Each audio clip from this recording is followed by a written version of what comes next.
বিচার বিএনপির হাত দিয়ে যতটা সুষ্ঠু সঠিক হবে আমি মনে করি না আর কোন সরকারের পক্ষে ততটা সুষ্ঠু এবং সঠিক বিচার করা সম্ভব। সংস্কারের দাবি বাংলাদেশে প্রথম উচ্চারিত হয়েছে বিএনপির হাত দিয়ে।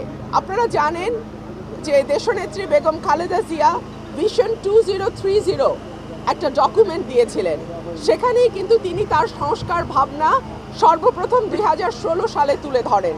পরবর্তীকালীন সরকার যেহেতু দায়িত্বে আছে, আমরা আশা করছি দল মত নির্বিশেষে যারাই প্রার্থী হবে, যারা ভোট দিতে যাবে, যারা প্রচারণা চালাবে, সকলেই সমান সুযোগ পাবে।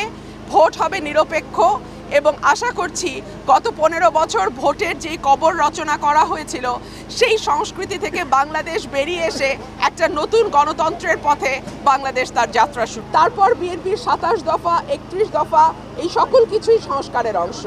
আর বিচারের কথা আপনারা বলছেন, বাংলাদেশে আওয়ামী লীগের হাতে বিএনপির নেতাকর্মী থেকে শুরু করে একেবারে তৃণমূলের সমর্থক পর্যন্ত যেইভাবে অত্যাচারিত হয়েছে আর কোনো দলের মানুষ কিন্তু এত অত্যাচারের শিকার হয় নাই।